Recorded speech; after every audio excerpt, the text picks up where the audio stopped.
Shalom, shalom, meus amados irmãos. Uma ótima tarde para os irmãos. Shavuot Lekulam. Uma ótima semana para vocês, né? Para sua família. Que seja uma semana abençoada e abençoadora pelos méritos de Yeshua. Ok, irmãos? Mais uma vez começando aqui um programa que eu faço com muito carinho, com muito amor, né? Com muita gratidão ao Eterno por tê-los aqui conosco nessa tarde de domingo. Que o Eterno possa abençoar a tua família, abençoar a tua casa, que o Eterno te conceda dias maravilhosos, que o Eterno ele de fato preencha todo e qualquer vazio, lacuna, né? Que o Eterno converta os irmãos que talvez estejam tristes, né? A sua tristeza em alegria, o seu lamento, né? O seu pranto, né? Em júbilo, Bisheneshua HaMashiach. Que o Eterno abençoe teu lar, a tua empresa, o teu trabalho, as tuas tarefas. Que o Eterno abençoe o teu ir e o teu retornar. Que o Eterno te abençoe em todas as esferas da tua vida, assim como Ele promete lá em Devarim, né? Que serão benditas todas as coisas para aqueles que observam, obedecem os seus mandamentos, observam e obedecem a tua santa Torá. E Ele ainda diz que não é difícil de obedecer, não está longe para que alguém possa dizer está muito longe, quem vai trazer para nós? Ou está muito profundo para que possa dizer quem vai descer e trará até nós? Ou que está muito elevado para que possa dizer quem subirá e vai trazer para nós? E aqui eu estou parafraseando, obviamente, não está escrito com essas palavras, mas eu estou usando as minhas palavras para poder transmitir aos irmãos essa maravilha que é a Torá de Hashem, as instruções, as Torot, né, de Hashem, o nosso Elohim, Baruch Hashem. Irmãos, uma introduçãozinha bem rápida aqui para nós começarmos o nosso programa de hoje. Eu estou aqui ajustando, né, os e-mails que chegaram, lembrando os irmãos que eu estava usando uma outra máquina, tinha salvado naquela máquina, eu estou trazendo, migrando para a nova máquina que nós adquirimos aqui, Baruch Hashem por isso. E aí eu estou ajustando algumas perguntas e aí eu estou vendo que chegaram muitos e-mails. Obrigado por isso. Lembrando os irmãos que o e-mail é perguntas.techuvatotal@gmail.com perguntas.techuvatotal@gmail.com. Irmãos, sugestões não podem ser utilizadas neste programa. Sugestão de tema, por exemplo... Moré, fala aí sobre os cavalos, os cavaleiros do livro de Risaion, de Revelação, de Apocalipse. O Moré Marcos Felipe fez um programa excepcional, maravilhoso, que está aqui no canal Techuvá Total, a leitura interpretativa do livro inteiro de Risaion. Então os irmãos que querem saber sobre Apocalipse está lá. Não, mas eu quero fazer uma pergunta. Então mande a pergunta, o versículo onde essa pergunta está, né? Para ficar mais fácil para que nós possamos responder. Tá bom? Mas a sugestão de fale sobre isso. Fala sobre a árvore da vida. Fala sobre quem serão as 144 mil. Os 144 mil, né? Fala sobre aí deixa eu pensar em algo aqui. Sobre um assunto aleatório, agora não me vem à mente. Fala sobre esse assunto aí, Moré. Irmãos, não. Esse programa aqui é de perguntas e respostas. E nós tivemos o cuidado de colocar, inclusive, a referência de Atos, capítulo 8, versículo 30, que diz, entendes tu o que lês? Entende tu o que lês? Assim como foi feita aquela indagação ali com o Felipe, né, sobre o eunuco, né, o Felipe perguntando ao eunuco, que estava fazendo a leitura, enfim. O que eu quero dizer para os irmãos? De que mande as perguntas, são muito bem-vindas e serão respondidas. Claro, obviamente fazendo aqui, administrando o tempo, né, dos programas. A intenção é que a gente chegue aqui, né, consiga responder aí até 5 perguntas aí por programa.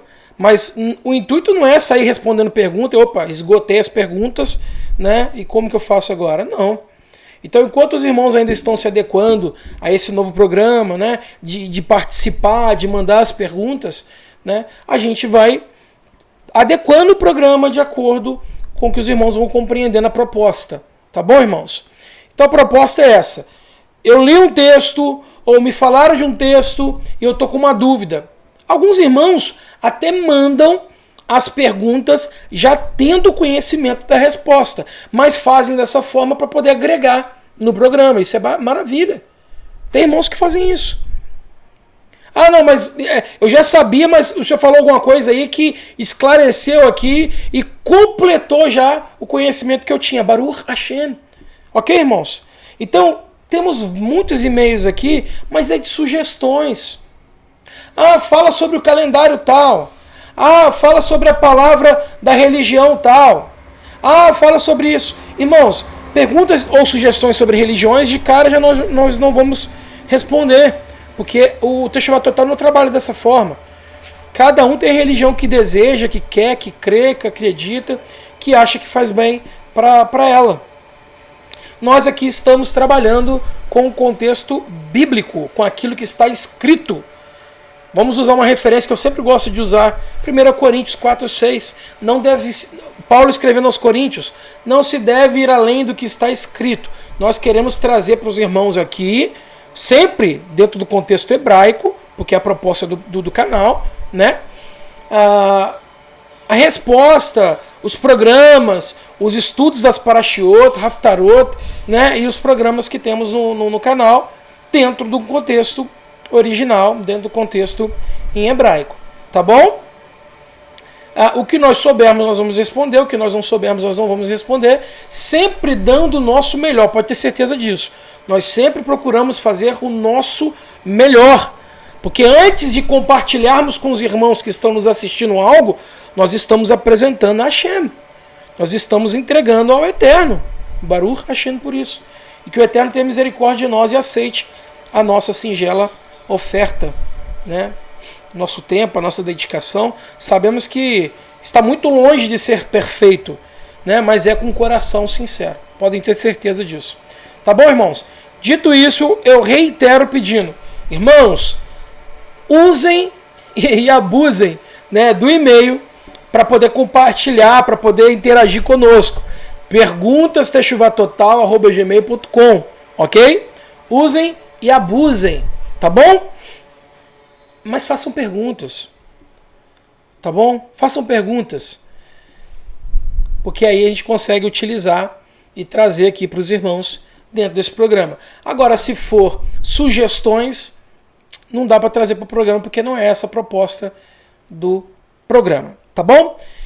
Vamos responder uma pergunta aqui hoje, de um irmão que já mandou já tem algum tempo, né? E eu precisava aqui me organizar para responder a pergunta do irmão.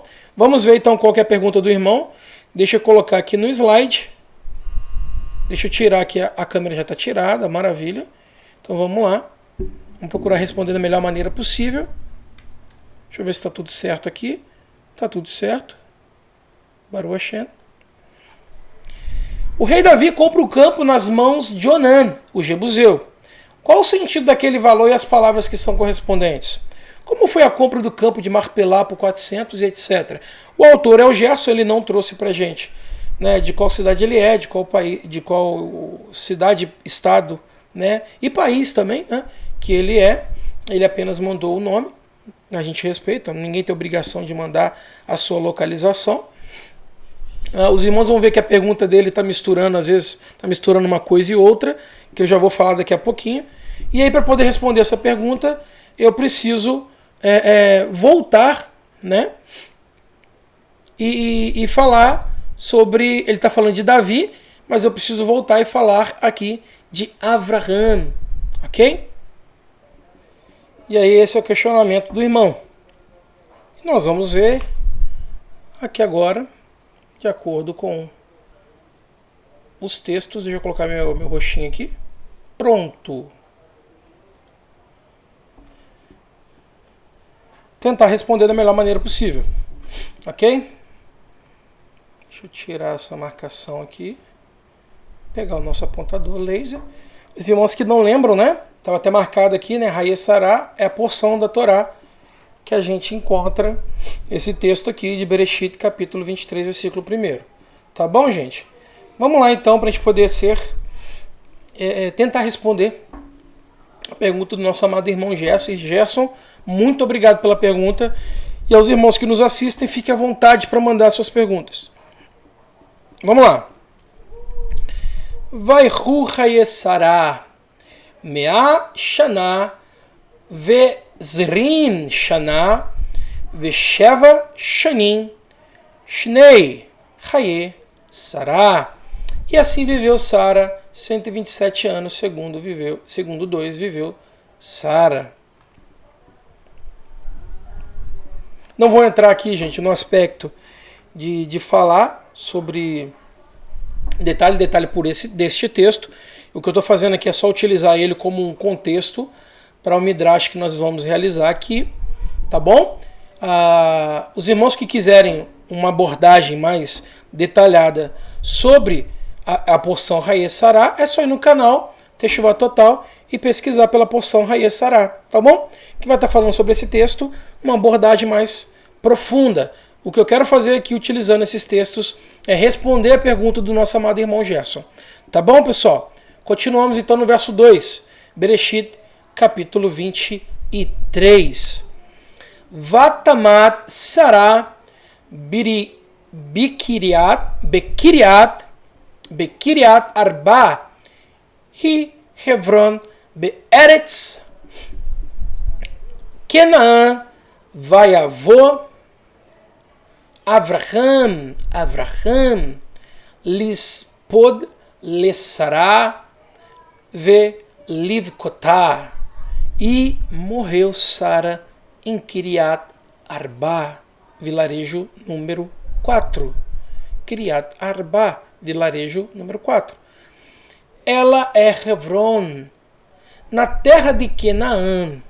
E chegou Avraham para lamentar por Sara e chorar por ela. Veiakan Avraham me altnei meto vai daber el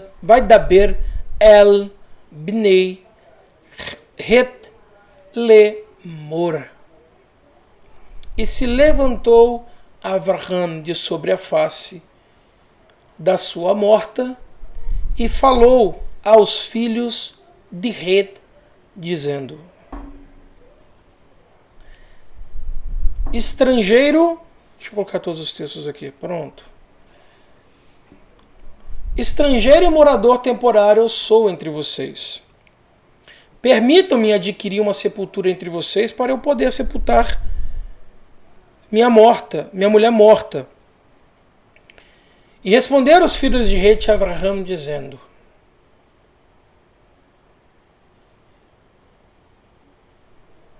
ouça-nos, meu senhor, príncipe de Elohim é você no nosso meio. Por isso, escolha qualquer de nossos túmulos para sepultar a morta. Nenhum de nós se recusará a dar a você um túmulo para o sepultamento de sua morta.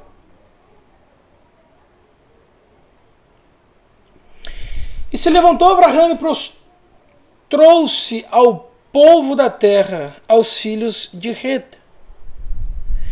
E lhes disse: se for seu desejo ajudar a sepultar minha morta, então me ouçam. Peçam a Efron, o filho de Tsorrar, para dar-me a caverna de Marpelá, que ele possui, a que se encontra na parte final de seu campo, que ele a venda para mim pelo preço integral, na presença de vocês. Então possuirei um local próprio para sepultar.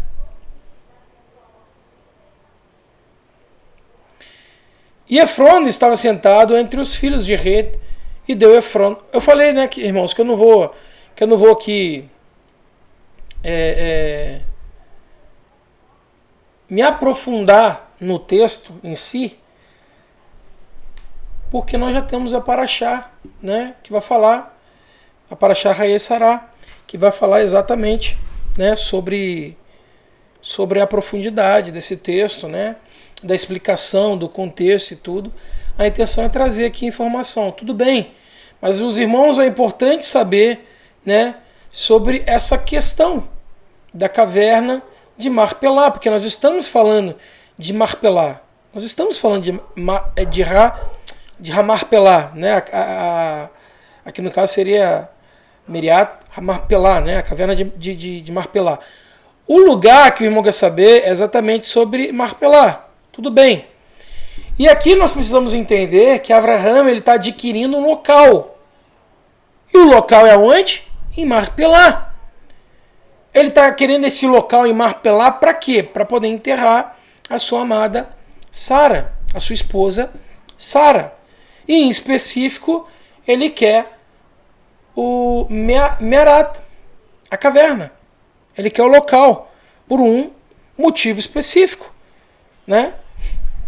Ele quer enterrar a sua morta e também porque essa caverna é conhecida também como a caverna do casal. Mearat significa cova, caverna, né?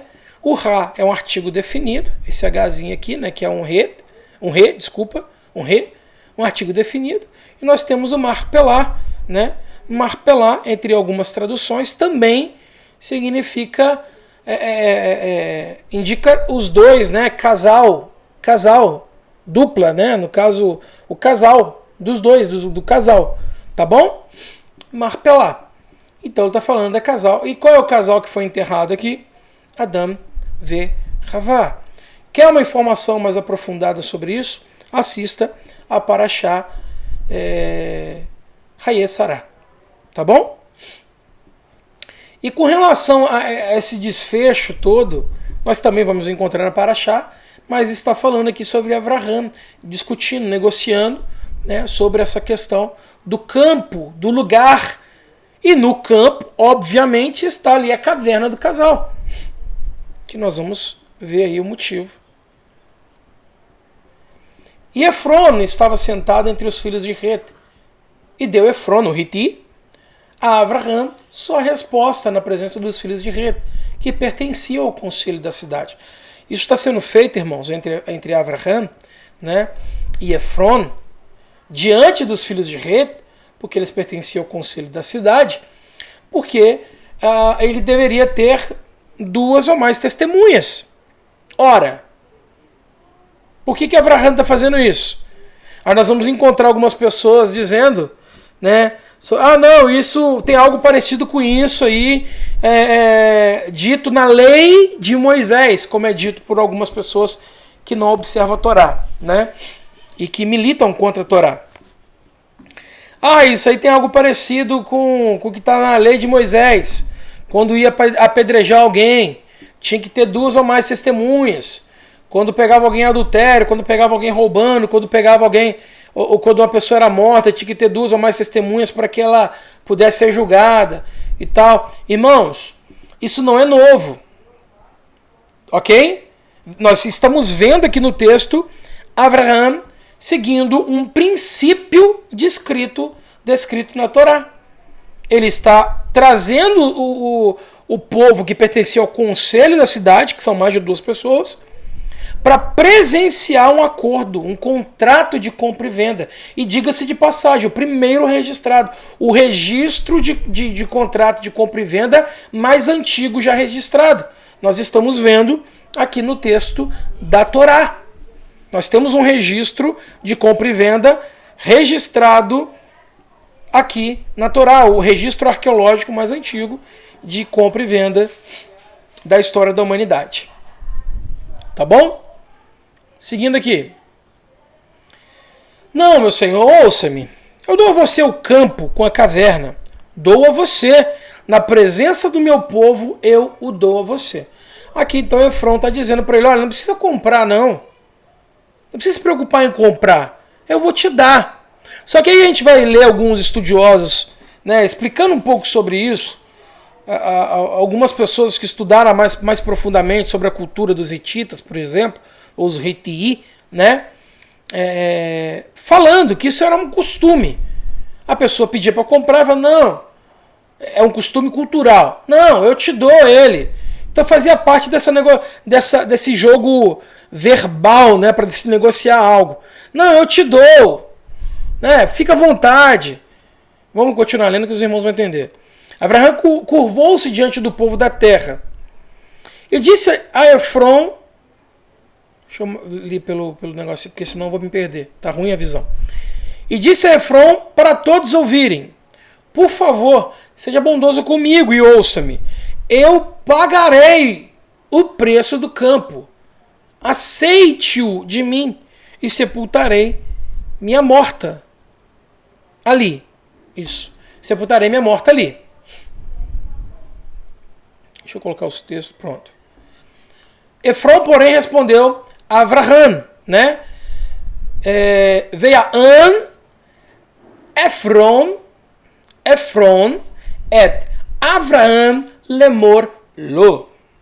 Efron, porém, respondeu a Avraham: meu senhor, ouça-me. Um lote de terra que vale... Cadê, gente? Um lote de terra que vale 400 shechalim de prata. O que é isso? O que isso significa entre mim e você? Apenas sepulte ali sua morta. Então isso aqui é um jogo, né, de negociação, né, de acordo com esses especialistas nesse assunto. Não é que ele estava sendo bonzinho, não é que ele queria doar o lugar, porque ele tinha um apreço por Avraham, e também não quer dizer também que não tenha. Só que essa tratativa, essa abordagem, ela era comum. Ela era comum numa negociação, principalmente de terras. E aí vale ressaltar aqui sobre a questão dos... Aí o irmão falou lá sobre os 400. Os 400 estão aqui nesse texto. Não estão lá quando Davi vai comprar o mesmo local. Eu vou falar sobre isso, mas só para os irmãos entenderem. Não é, ok? Então tá aqui os 400 shechalim de prata. Shechalim de prata. Deixa eu pegar a caneta, né? E aí a gente vai ver. Aqui vai estar falando shekel kesef. Shekel kesef. Que a gente vai traduzir, obviamente. Shechalim de prata. O que é isso? O que é o shekel kesef? É a moeda de prata. É uma moeda. É a moeda mais antiga que já se tem registro, que se utiliza até hoje. É uma moeda. É um pedaço de prata. Naquela época ainda não tinha esse sistema monetário que se utiliza nos tempos atuais, no tempo moderno. Ok? Mas nós estamos falando de um tipo de sistema monetário que na verdade não tinha um valor. Essa moeda aqui ela vale tanto, vale 10 centavos, 15 centavos. Não era dessa forma. Era por peso. Shekel aqui, shekel também é traduzido nos textos, né, para o português, também como ciclo. Ciclo, mas não ciclo com C, tá? Ciclo com S. Ciclo.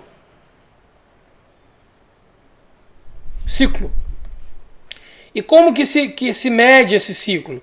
Ele equivale ao peso de aproximadamente... Eu estou arredondando, tá? 11,4. Não tem a mesma destreza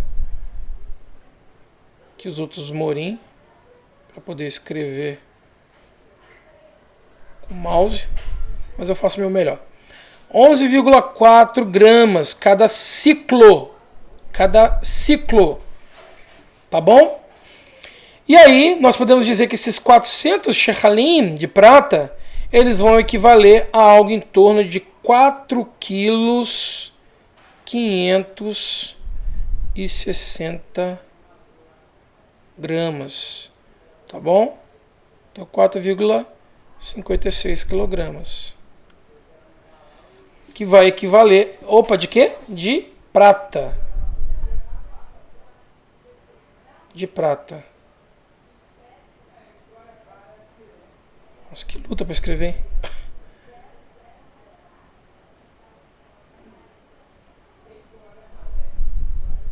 Prata. Pronto. 4,56 quilogramas de prata, ou 4.560 gramas de prata. Melhor, quilos, né? 4,56 quilogramas de prata. Equivale a 400 shekalim de prata, né? Só para os irmãos entenderem qual o peso de prata que foi utilizado aí para se comprar esse campo juntamente com o Mearat, né, com a caverna, com a cova, né, que foi utilizada ali, que estava repousando os nossos pais, Adão e Havá. Para os irmãos que não se lembram, prata ela vai significar aí também resgate, tá? O Kesef, ele indica aí o resgate, ele vai trazer a conotação aí de qual que é a outra palavra? De remissão, né? Então a prata ela tem essa conotação. Deixa eu apagar aqui.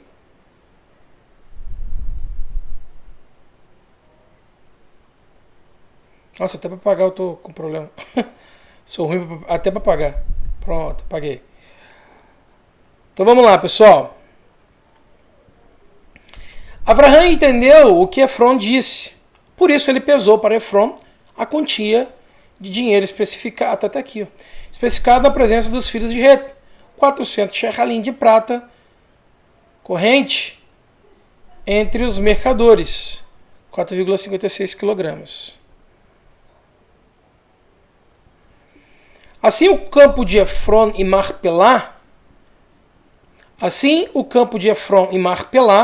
que se encontra junto a Mamre, o campo, a caverna e todas as árvores dentro dele e à sua volta foram sepultamento de sua propriedade transferidos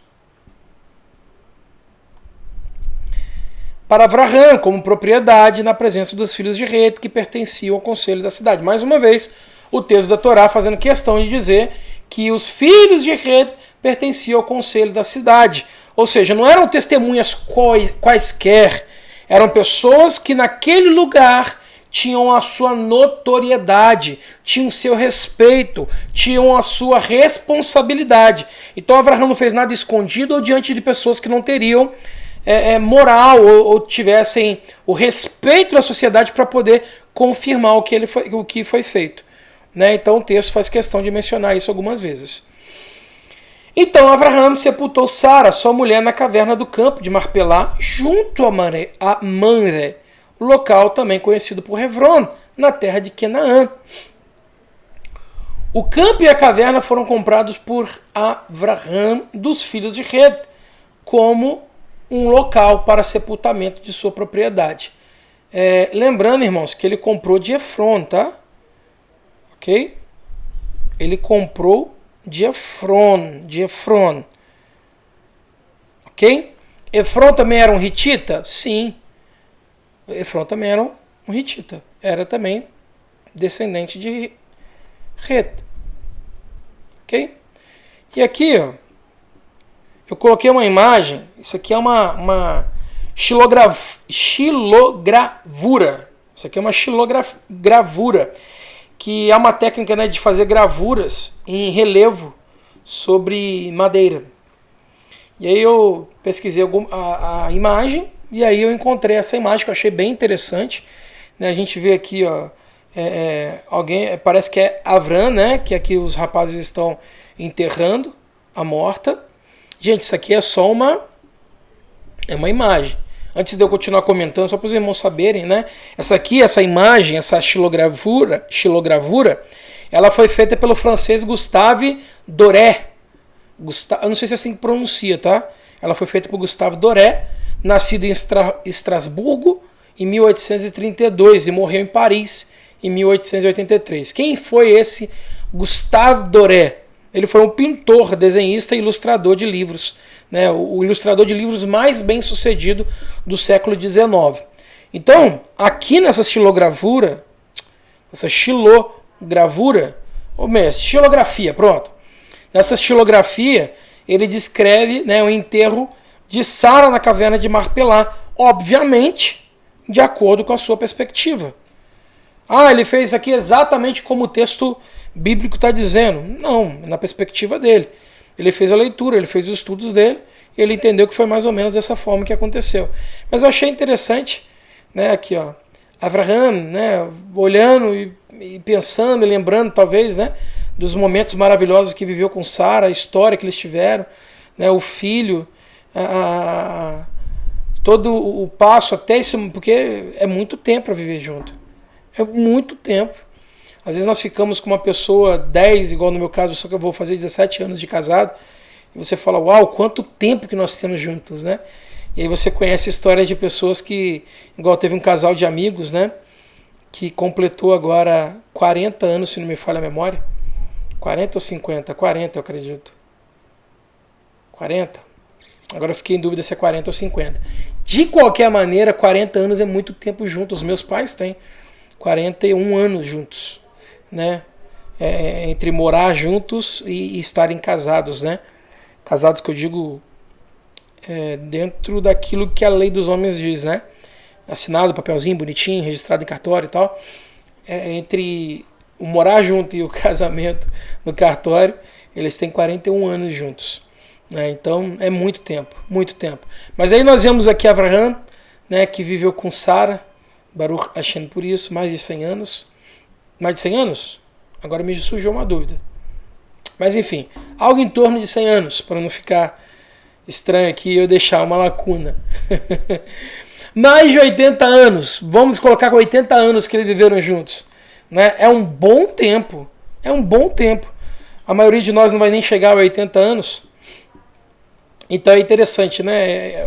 As pessoas aqui consolando ele e ele parado na porta olhando para trás enquanto os rapazes fecham aqui uma das covas.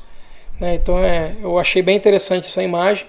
Nós vemos outras pessoas aqui do lado de fora da cova, né? da caverna, e essa imagem bem marcante aqui desse homem representando Abraham, né? Olhando aqui, lamentando a perda da sua amada e querida esposa eterna Sará.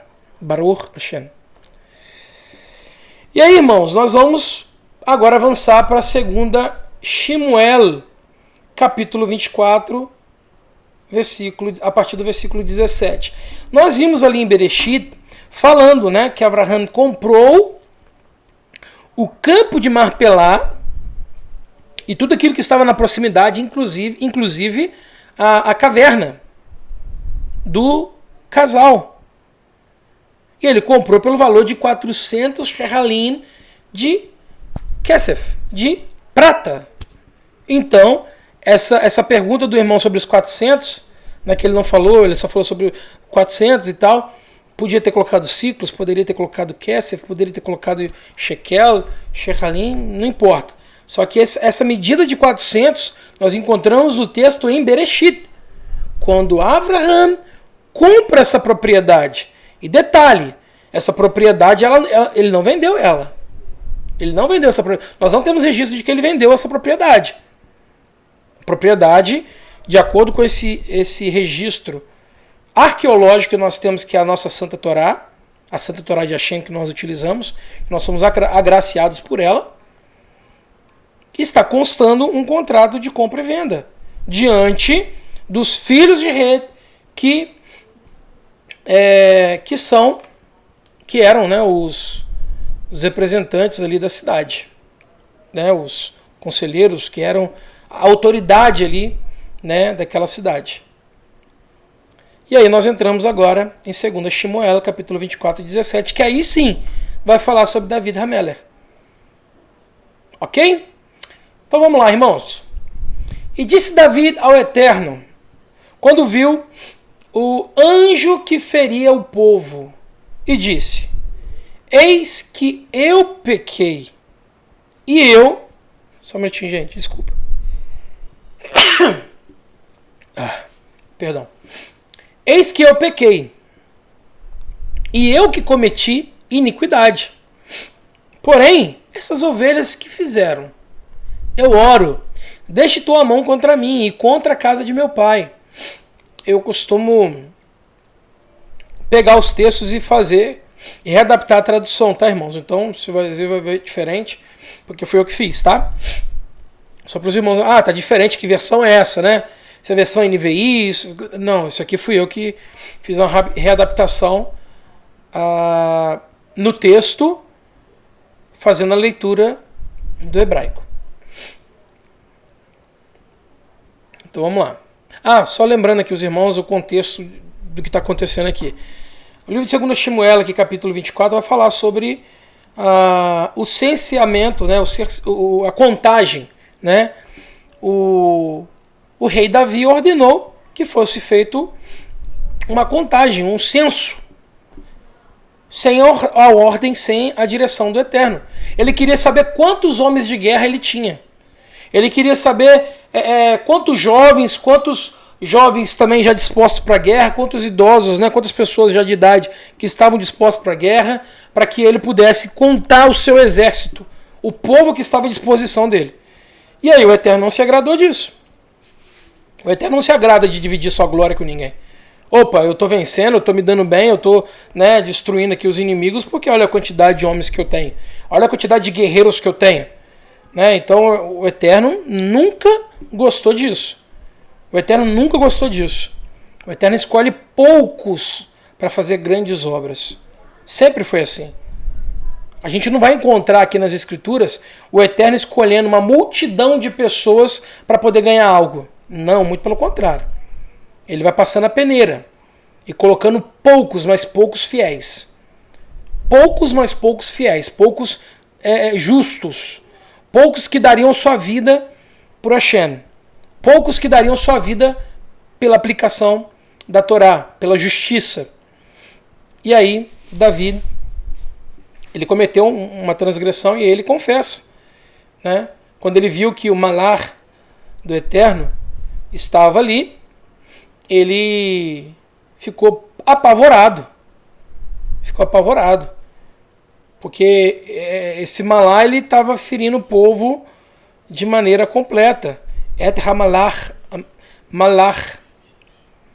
Eu sempre falo para os irmãos que quando essa palavrinha aparece, esse Aleph e esse Tav, que não tem uma tradução precisa, não existe uma tradução precisa, nós vamos ver uma flexão desse et, né? Mas não tem uma tradução específica, mas sempre tem um Aleph e o Tav, ainda que esteja ainda flexionado, ele dá o sentido de algo completo, algo que está acontecendo de maneira,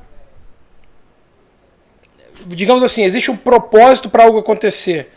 Né? Por exemplo, malar. Os malachim, né, os mensageiros, os enviados, eles têm sempre um objetivo. Olha, você tem que ir lá, por exemplo, né, e tirar Lot de Sedom e Amorá, porque eu vou destruir, vou mandar cair fogo, né, e enxofre naquele lugar, vai destruir tudo. Então, qual que para ser completa a função daquele malar ou daqueles malachim, eles têm que cumprir a tarefa do começo ao fim, do Aleph ao Tav. Então, todas as vezes que a Torá ela quer dizer que algo foi completo não no sentido de, mas eu não estou conseguindo encontrar aqui uma palavra que explique precisamente o que eu estou querendo dizer. Mas, por exemplo, eu tenho que fazer um exame. Eu fui lá e realizei o exame. Realizei o exame, não ficou nenhuma lacuna, eu fiz ele. Você conseguiu concluir o exame? Consegui concluir o exame. Então é isso. Aleph, do começo ao fim. Do começo ao fim. Qual que era o propósito daquele malar, daquele mensageiro? Era fazer algo. O que era? Ferir o povo. O que ele estava fazendo? Ele estava ferindo o povo? Estava. Da forma exatamente como o Eterno ordenou. Aleph Tav. Ok? E também significa, né? A gente vai trazer aqui também o contexto de sinal. Né? Um outro, né? Um sinal. Ele está dizendo, olha, o Eterno, soberano Deus, eu pequei, eu transgredi a Torá, fui eu que transgredi a Torá, eu cometi essa iniquidade. Mas essas ovelhas, olha como que ele se porta com o povo, né? E aí ele já vai logo digamos assim, não na ferida, mas no sentido de de mostrar para o Eterno de que são inocentes, porque a ovelha, que mal que a ovelha faz? Não faz nada, ela só dá sua lã, ela é um animal super dócil, né? Então ele já vai lá e fala, olha, essas tizon, o que essas ovelhas fizeram? Elas não fizeram nada, elas são inocentes, por isso que usa até o verbo som, né? É o substantivo de som, né? Ovelhas. Eu oro, deixe tua mão contra mim e contra a casa de meu pai. Então eles não têm nada a ver com isso. Tem que castigar alguém, sou eu e a minha descendência. Ascendência e descendência. Porque fui eu. Então a minha família deve pagar por esse erro, não os familiares daqueles que são inocentes, que são simples ovelhas. Sobre mim foi colocada essa responsabilidade, não sobre eles. Continuando. E Gad veio naquele mesmo dia a David e disse-lhe, sobe, levanta ao Eterno um altar na eira de Aravna. O que acontece, irmãos? A maioria das pessoas coloca como Araúna. Só que o texto aqui, pelo menos os sinais massoréticos, não está Araúna. Está Aravna. Nós temos até esse jogo de palavras aqui, né? Esse jogo de palavras aqui, que vai dizer Aravna, o Ivuzi, né? Aqui, ó. Raivuzi. Mas aqui nós temos um jogo de palavras, né? Nós temos aqui, ó. Nós temos, ó, aranha, Aravna. Nós não temos aqui araúna, como às vezes a gente encontra em algumas. Se nós temos aqui no sinal massorético, esse vav aqui, ele é mudo. Então, Aravna, não é araúna, nós temos Aravna, ok? E eu fiz questão de colocar Aravna, mas eu coloquei entre parênteses aqui Araúna, para os irmãos saberem que Aravna é Araúna. Estou respeitando apenas o sinal massorético. O Ivuzi, Raivuzi, né, que aí traduzido seria o Jebuseu. Tá bom? Então vamos lá.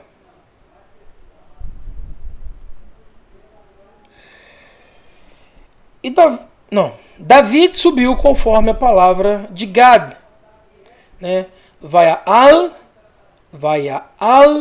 David Kidvar Gad Ka'asher Tzva Hashem. Davi subiu conforme a palavra de Gad, como o Eterno lhe tinha ordenado. Tzva, mandamento, ordem,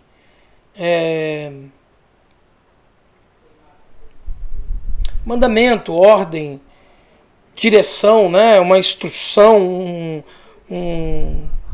tem uma palavra que eu estava até utilizando esses dias para poder explicar isso aqui, mas agora me fugiu. A idade.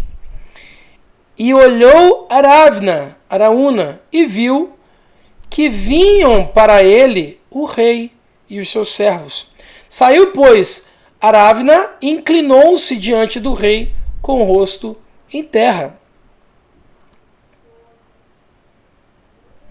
E disse Aravna, por qual motivo vem meu senhor o rei até seu servo? E disse David, para comprar de ti essa eira, a fim de construir nela um altar ao Eterno, e desse modo cessar o castigo de sobre o povo. Então disse Aravna a David, pegue e ofereça, meu senhor, o rei, o que bem pareceu aos seus olhos. Eis aí os bois para oferta queimada, e o trenó de debulha, e o aparelho dos bois para servir de madeira para fogueira. Eu coloquei dessa forma aqui, irmãos, o meu mouse está parando de funcionar.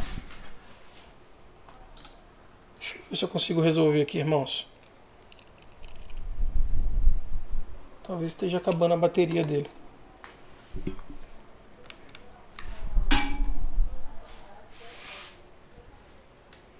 Não, vou atrapalhar o programa assim. Vamos lá, vamos continuar que vai dar certo. Irmãos, o que tem aqui, ó, não tem servir de e para a fogueira. Eu usei apenas a questão do conceito mesmo, tá? A única coisa que nós temos aqui é madeira, tá? Vamos lá. De tudo deu Aravna do rei para o rei, e disse Aravna ao rei: o eterno teu Elohim aceite favoravelmente. Eu até coloquei de vermelho aqui para os irmãos entenderem que não é erro não, tá? É porque tá dessa forma aqui mesmo. Hameler, Hameler, Lameler. Hameler, Lameler. E ainda tem um Same aqui para poder interromper a frase. Né? Eu coloquei o ponto e vírgula aqui. Deixa eu arrumar isso aqui, peraí. Pronto, irmãos. Vamos lá. Consegui resolver aqui. O mouse acabou a bateria, mas eu estou usando aqui agora o outro mouse. Agora acho que dá para ir. Vamos lá. Então eu coloquei aqui, ó, do rei para o rei. Perdi o apontador laser. Pronto, do rei para o rei. Hameler, Lameler. Nós temos um Same aqui interrompendo essa sentença. Coloquei um pontinho e vírgula para os irmãos entenderem. De tudo, né? Hakal Natan Aravna. Hakal Natan Aravna. Hameler, Lameler. De tudo deu Aravna do rei para o rei. Uma outra opção que nós teríamos para a tradução seria: de tudo deu Aravna o rei para o rei. Né? Nós sabemos que Aravna não tem registro nenhum de que ele seja rei. Então é do rei, né? Porque o Ra aqui, né? O re, ele é um artigo definido. Do, da, dos, das, o, ad, os, as. Né? Então seria do rei para o rei. E disse, né? Lemor, vai Omer, Aravna, El Hamelech e o de Revavihe, né? Hashem. Hamelech, Hashem, Eloheiha, Irtseha. Ou seja, e disse Aravna ao rei Davi, né, obviamente: o eterno teu Elohim, né, o eterno teu Elohim aceite favoravelmente o quê? A oferta que ele está dando, o que ele está oferecendo, né? Lembrando que nós estávamos falando do Hitita e agora nós estamos falando do Ivuzi, ok? Estávamos falando do Hitita, agora nós estamos falando do Ivuzi. Ambos são descendentes de Canaã. Ambos são da linhagem de Canaã.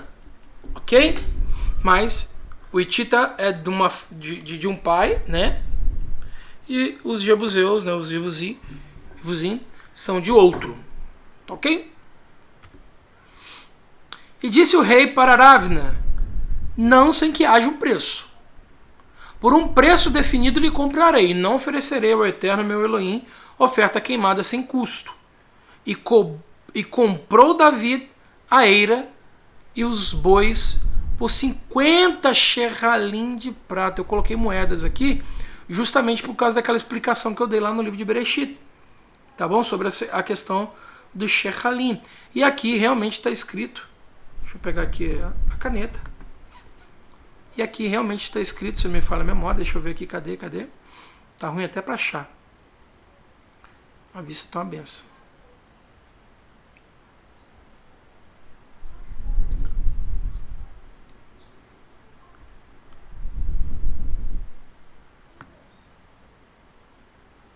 Estava ruim com aquele outro mouse.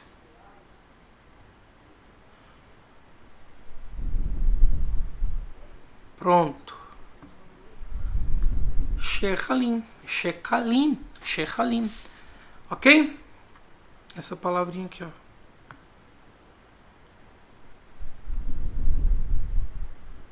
Moedas.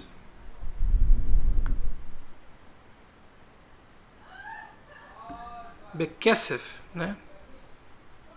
De prata. Ou na prata. Fabricados na prata, né? Através da prata, da obtenção da prata. Então veja, olha. E disse o rei para Aravna, dizendo para ele: não, a tua proposta é legal, a tua proposta é bacana, a tua proposta é honrosa, tá? Maravilha, ótimo, muito obrigado. Mas não sem que haja um preço. Por um preço definido, lhe comprarei, e não oferecerei ao Eterno, meu Elohim, oferta queimada sem custo. E comprou Davi a eira e os bois pelo valor de 50.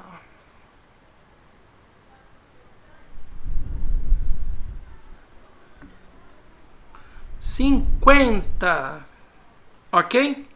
E não 400, como o irmão tinha mencionado na pergunta. O irmão colocou lá 400, que Davi comprou por 400. Não falou, né, qual que seria 400 o quê? Mas não há nenhum problema. Né? Ninguém é obrigado a lembrar de como que está no texto. Mas o irmão colocou lá 400. E o texto está dizendo 50. 50 shechalim. Ok? Então, aí já está respondida a pergunta do irmão com relação a isso. Deixa eu apagar aqui.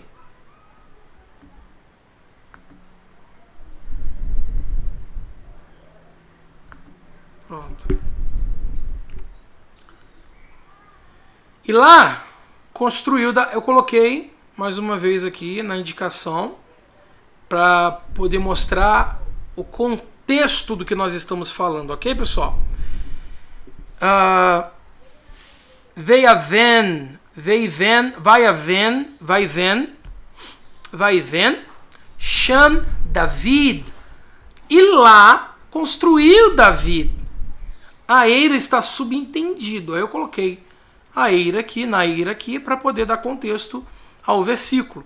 Mas o capítulo já deixa já bem claro. Tá? E lá, onde? Na eira, porque não tem eira aqui, construiu Davi um altar ao Eterno. E subiu, que na verdade é essa palavra, coloquei ofereceu para poder contextualizar também, e ofereceu oferta queimada e ofertas de paz. E orou ao Eterno pela terra e fez cessar a praga de sobre Israel. Por que ele fez cessar a praga de sobre Israel? Porque ele fez o que o Eterno mandou.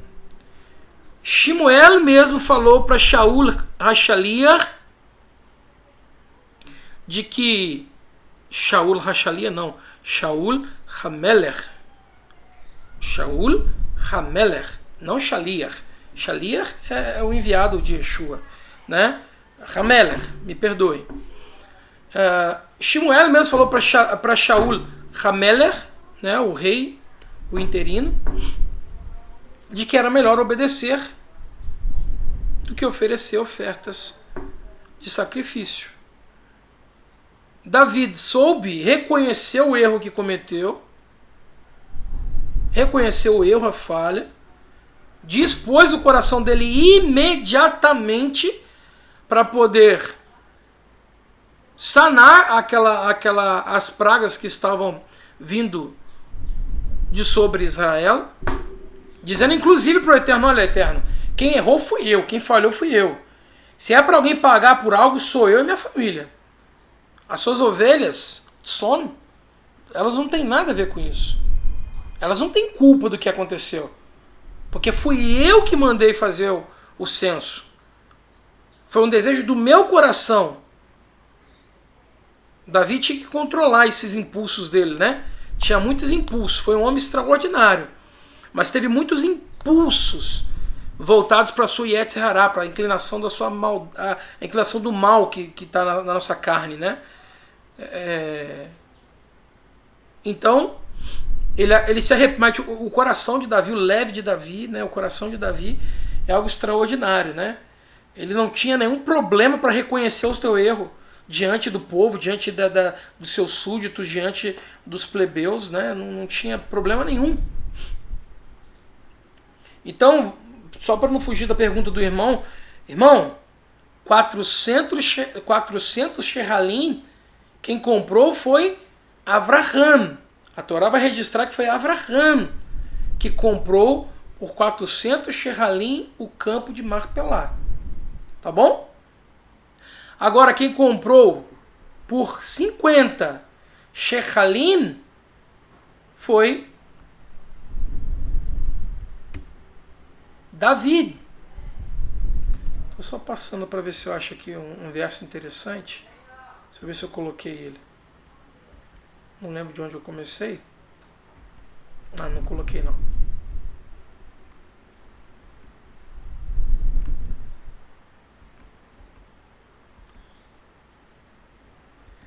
Então o irmão ele fez uma pequena confusão e aí nós trouxemos aqui esse entendimento que na verdade não eram 400 shechalim que David Hameler comprou aquele campo.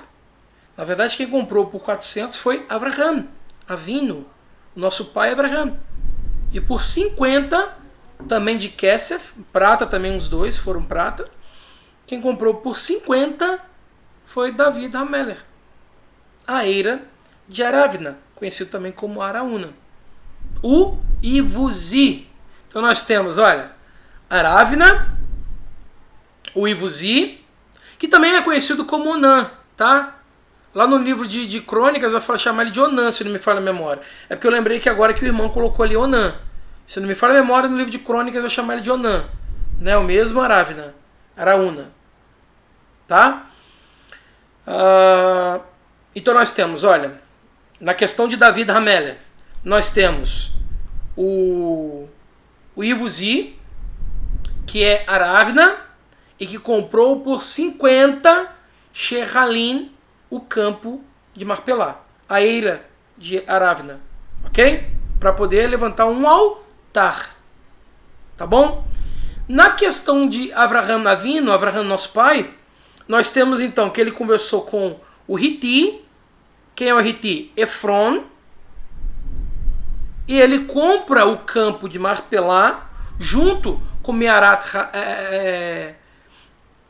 com a caverna, né,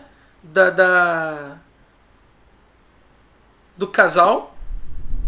Ele compra pelo valor de 400 shechalim de Kesef, de prata, né?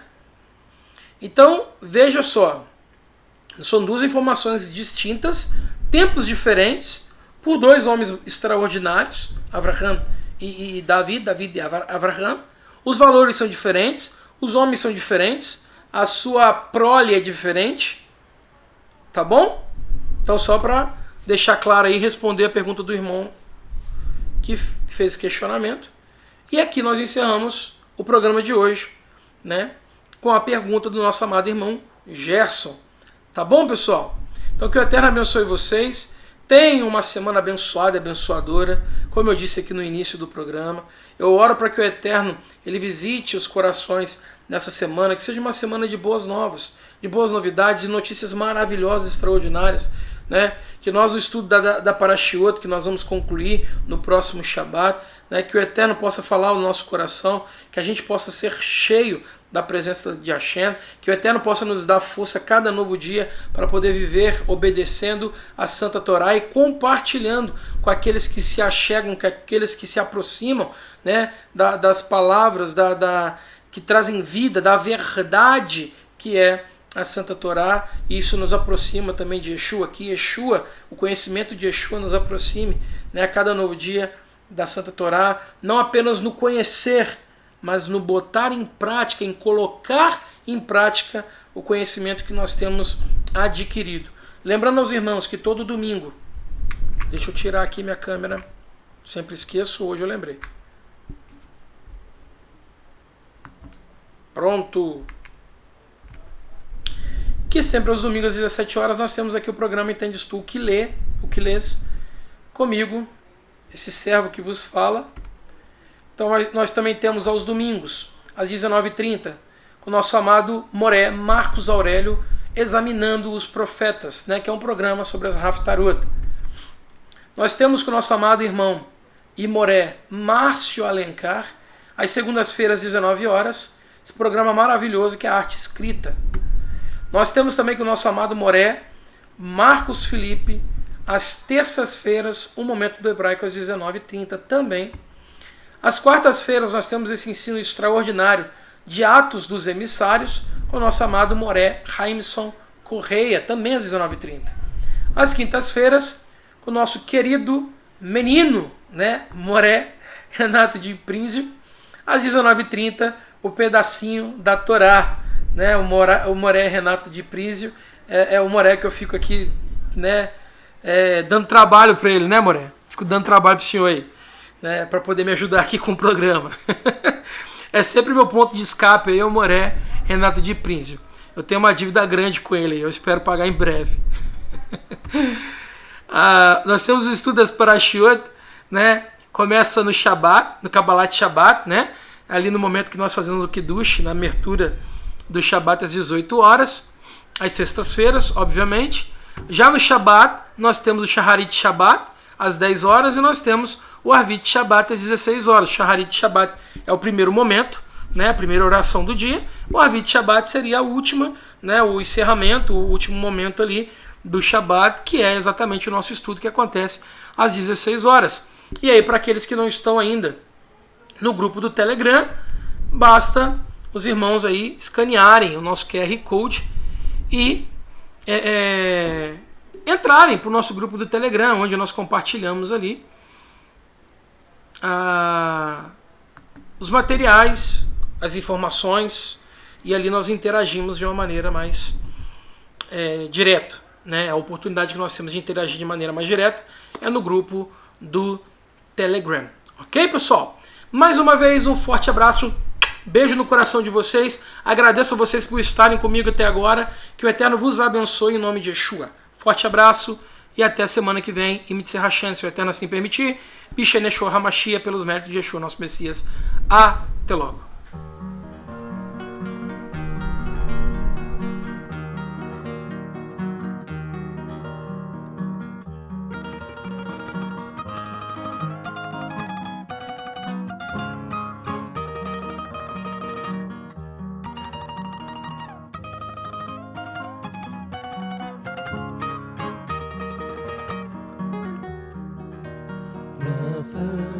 הקיץ ואיתו בהר הגלבוע נשאר שאול הרחניתו בהר הגלבוע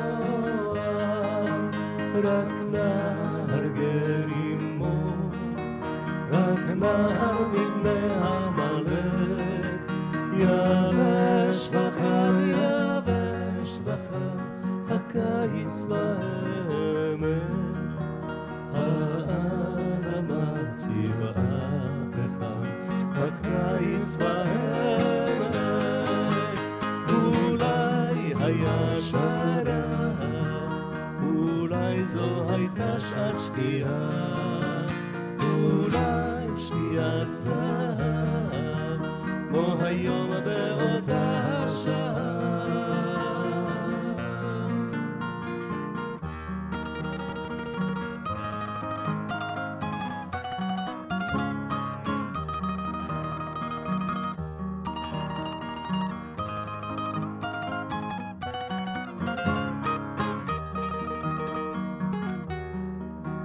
נפרס הזקלק בהר הגלבוע היה הקיץ כמו עכשיו בהר הגלבוע מנגד התבור בהר החרמון במרחב כאילו לא עברו שנים בהר הגלבוע אותם סלעים שחונים בהר הגלבוע אולי היה שרב אולי זו הייתה שעת שקיעה אולי שקיעת זהב כמו היום באותה שעה